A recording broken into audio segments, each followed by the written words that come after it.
नमस्कार, news India देख रहे हैं आप और आपके साथ मैं हूं सुरभि तिवारी। राम मंदिर चढ़ावा चोरी की जांच जैसे जैसे आगे बढ़ती जा रही है वैसे वैसे बड़े खुलासे हो रहे हैं। ताजा खुलासा आरोपियों से पूछताछ में हुआ जिसने राम मंदिर ट्रस्ट के सिस्टम की कमियों को उजागर कर दिया। जांच में पता चला है कि चढ़ावा चोरी की सभी घटनाएं सिर्फ शाम वाली शिफ्ट में होती थी। मंदिर में चढ़ावे की गिनती 2 अलग अलग पालियों में की जाती थी। पहली शिफ्ट सुबह 6 बजे से दोपहर 2 बजे तक चलती थी, जबकि दूसरी शिफ्ट दोपहर 2 बजे से रात 9 बजे तक होती थी। लेकिन चोरी की घटना सिर्फ दूसरी शिफ्ट में हुई। इसका खुलासा होने के बाद ट्रस्ट ने तुरंत ही एक्शन लेते हुए चढ़ावे की गिनती का तरीका ही बदल दिया है।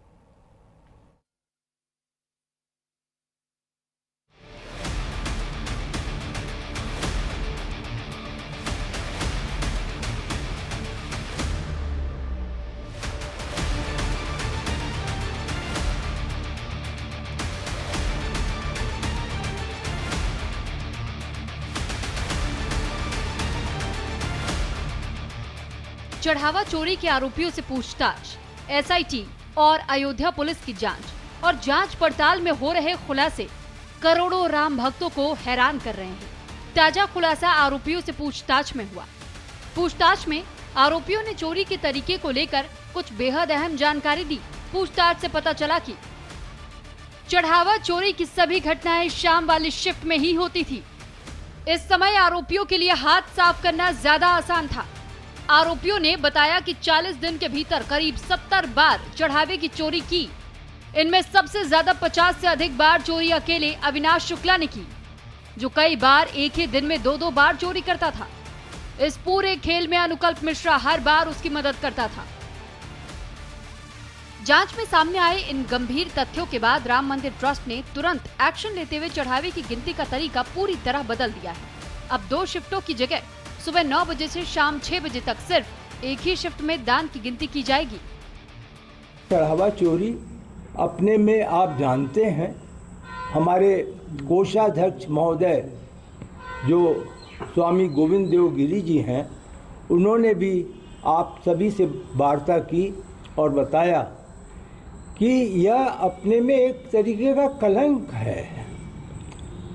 एक तरीके से राम मंदिर में यह घटना घट गई, इसका हम सभी को एक खेद ही नहीं, एक तरीके से हम सभी उससे छोटापन महसूस कर रहे हैं। तो यह व्यवस्था का एक प्रश्न है।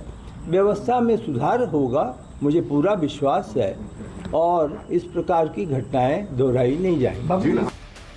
चढ़ावा चोरी की घटना के बाद ट्रस्ट अब सिर्फ आरोपियों के खिलाफ कार्रवाई तक सीमित नहीं रहना चाहता। फोकस पूरी व्यवस्था को मजबूत बनाने पर है। आने वाले समय में दर्शन व्यवस्था को और सुगम बनाया जाएगा। चढ़ावा प्रबंधन में डिजिटल निगरानी और जवाबदेही बढ़ाई जाएगी। पास जारी करने की प्रक्रिया को अधिक नियंत्रित किया जाएगा। पूजा पद्धति और राग भोग व्यवस्था को रामानंदी परंपरा के अनुरूप और व्यवस्थित किया जाएगा। सुरक्षा और क्राउड मैनेजमेंट में तकनीक का इस्तेमाल बढ़ाया जाएगा। यानी राम मंदिर में अब बदलाव सिर्फ चेहरों का नहीं बल्कि पूरे सिस्टम का दिखाई दे सकता है। सिस्टम में बदलाव के लिए 22 जुलाई को राम मंदिर ट्रस्ट की बैठक होने वाली है, जिसमें कई बड़े फैसले हो सकते हैं। बताया जा रहा है कि बैठक में खाली पदों पर नए सदस्यों की नियुक्ति को अंतिम रूप दिया जा सकता है। दर्शन व्यवस्था में बदलाव का खाका पेश किया जा सकता है। चढ़ावा प्रबंधन को और पारदर्शी बनाने के लिए नई व्यवस्था लागू करने पर फैसला हो सकता है। सुरक्षा, क्राउड मैनेजमेंट और दर्शन व्यवस्था को आधुनिक बनाने के प्रस्ताव पर मुहर लग सकती है। 22 जुलाई को होने वाली बैठक में ये साफ होगा कि राम मंदिर के प्रशासनिक ढांचे में किसकी भूमिका कितनी बढ़ेगी। बताया जा रहा है कि इस दिन राम मंदिर ट्रस्ट के नए सीईओ को लेकर बड़ा फैसला हो सकता है। प्रबंधन, चूंकि उनका नाम ही चीफ एग्जीक्यूटिव ऑफिसर है, मुख्य प्रबंधक अधिकारी होंगे, तो वह ट्रस्ट के अधीन प्रबंधन का कार्य देखेंगे। और यह तो ट्रस्ट पर निर्भर करेगा कि वह किस प्रकार का डेलीगेशन सीईओ को करते हैं, और जैसा डेलीगेशन करेंगे वैसे ही फिर सीईओ जो है वो अपना स्टाफ वहाँ पर व्यवस्था की करेंगे, लेकिन सब कुछ ट्रस्ट के अधीन है। चढ़ावा चोरी की घटना के बाद पिछली बैठक में राम मंदिर ट्रस्ट ने सीईओ नियुक्त करने का फैसला लिया था। सीईओ की नियुक्ति के लिए एक कमेटी का गठन किया गया था और अब इसके लिए कदम आगे बढ़ा दिए गए हैं। चयन समिति की नई दिल्ली में अहम बैठक हुई। तय हुआ कि सीईओ पद के लिए 18 जुलाई तक आवेदन मांगे जाएंगे। आवेदन ईमेल के जरिए स्वीकार किए जाएंगे। उम्मीदवार का प्रशासन या वित्त क्षेत्र में 20 साल का अनुभव जरूरी होगा। मंदिर प्रबंधन का अनुभव रखने वालों को मिलेगी प्राथमिकता। सीईओ पद के लिए हिंदू धर्म का अनुयायी होना भी आवश्यक होगा। चयनित सीईओ की नियुक्ति प्रारंभिक तौर पर 3 साल के लिए होगी। सीईओ को अयोध्या में रहकर मंदिर प्रशासन की जिम्मेदारी संभालनी होगी। अब सबकी निगाहें 22 जुलाई को राम मंदिर ट्रस्ट की होने वाली बैठक पर टिकी हैं, जिसमें मंदिर की व्यवस्था को लेकर बड़े फैसले होने की उम्मीद है। Bureau report, news India.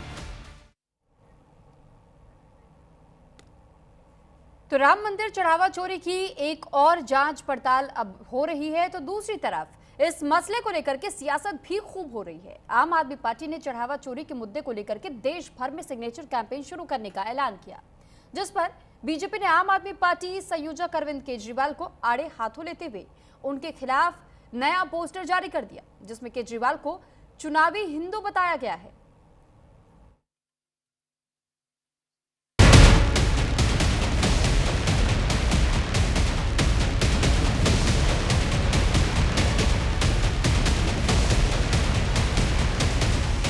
Ram मंदिर चढ़ावा चोरी की जांच की आंच के बीच सियासत सुलगने लगी। चढ़ावा चोरी की घटना पर राजनीति तेज हो गई है। सियासी तपिश तब बढ़ी जब आम आदमी पार्टी संयोजक अरविंद केजरीवाल ने चढ़ावा चोरी के मुद्दे पर देश भर में सिग्नेचर कैंपेन शुरू करने का ऐलान किया।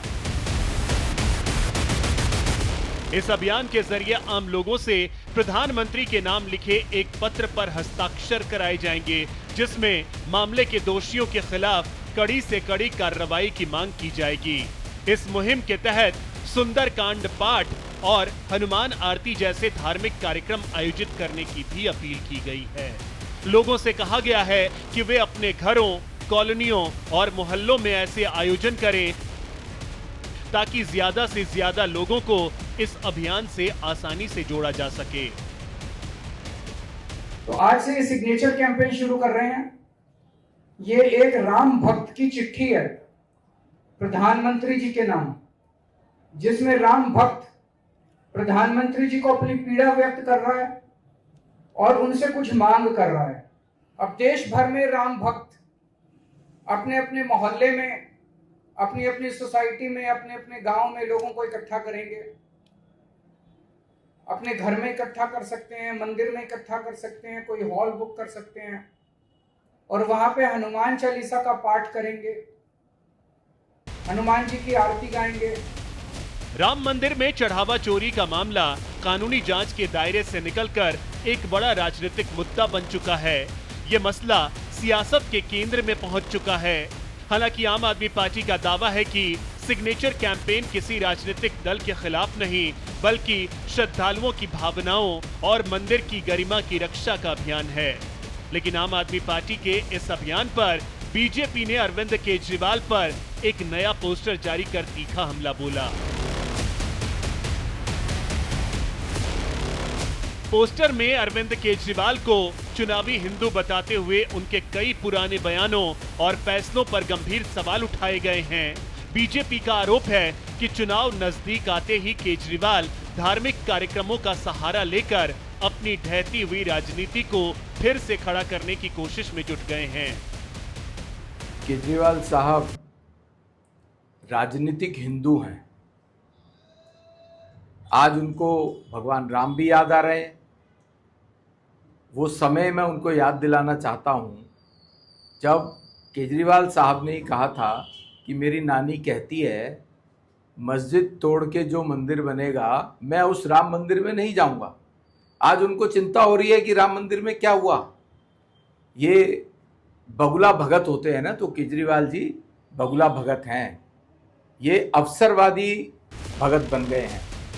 चढ़ावा चोरी की घटना को लेकर दिल्ली में बीजेपी और आम आदमी पार्टी के बीच टकराव बढ़ रहा है, लेकिन सियासी टकराव के बीच सवाल है कि इस घटना से श्रद्धालुओं के भरोसे पर जो असर पड़ा है वो कैसे बहाल होगा। Bureau report, news India. इधर चढ़ावा चोरी केस को लेकर के संत समाज भी आहत है। हालांकि उन्हें प्रधानमंत्री मोदी और मुख्यमंत्री योगी आदित्यनाथ पर पूरा भरोसा है कि वो इस केस में दूध का दूध और पानी का पानी करेंगे। सुनिए संत समाज ने इस पर क्या कुछ कहा है। मुझे लगता है निसंदेह प्रधानमंत्री नरेंद्र मोदी जी राम जन्मभूमि को लेकर के संवेदनशील रहते हैं और राम जन्मभूमि मंदिर ट्रस्ट में, राम जन्मभूमि तीर्थ में मुझे लगता है कि कोई भी कमी अगर आती है तो प्रधानमंत्री उसको स्वतः उसका देखरेख करेंगे। उत्तम सीईओ स्थापित हो, उत्तम सीईओ का चयन हो, उत्तम सीईओ वहां स्थापित किए जाएं। मुझे लगता है इस पर प्रधानमंत्री जी, योगी जी का मत चल रहा होगा और प्रधानमंत्री जी के निर्देशन में कोई देश का ईमानदार, सज्जन और कर्मठ सीईओ ही राम जन्मभूमि तीर्थ का सीईओ बनेगा। ये राष्ट्र विरोधी लोग हैं, सनातन धर्म पर आक्षेप आरोप बदनाम करने की चेष्टा जो कर रहे हैं ये उचित नहीं। हमारे मुख्यमंत्री जी और प्रधानमंत्री जी दूध का दूध, पानी का पानी सब अलग करके रख गई है। अगर हम सिर्फ मंदिरों की चोरी देखेंगे तो हम लोग सनातन को बदनाम करने का काम कर रहे हैं। अन्य जगहों पर भी चोरियां होती हैं। हाँ, मंदिरों में चोरी जो भी हुई है, मैंने एक स्पष्ट बात कही है, आजादी के बाद से मंदिरों के धन का दुरुपयोग किया गया है सरकारों के द्वारा। अगर आजादी के बाद से जैसे वक्फ बोर्ड बना था वैसे सनातन बोर्ड बन जाता, 4 शंकराचार्य, 5 वैष्णवाचार्य और अन्य जो धर्म मर्मज्ञ लोग हैं वो होते और उस धन का सदुपयोग गरीब भाई बहनों के सहायतार्थ, मॉडर्न गुरुकुलम के सहायतार्थ, गौ सेवा के सहायतार्थ लगा दिया जाता वो धन, तो आज मेरा भारत निश्चित विश्वगुरु बन चुका होता आजादी के बाद से, अगर ऐसा होता तो। और अब बात मिडिल ईस्ट में छिड़े महासंग्राम की। मिडिल ईस्ट में गरजती मिसाइल, बरसते बारूद पूरी दुनिया को डरा रहे हैं। अमेरिका और ईरान के बीच सैन्य टकराव की तस्वीरें बड़े खतरे की ओर इशारा कर रही है। खतरा तेल और गैस संकट का, खतरा ऊर्जा संकट का, क्योंकि दुनिया में कच्चे तेल की सप्लाई के सबसे अहम रूट हॉर्मूज को लेकर अमेरिका और ईरान आमने सामने हैं। दोनों देशों में फिर तनाव तब बढ़ा जब ईरान ने हॉर्मूज में एक कमर्शियल शिप पर अटैक किया, जिससे कि भड़के हुए अमेरिका ने ईरान के सैन्य ठिकानों पर बमबारी शुरू कर दी।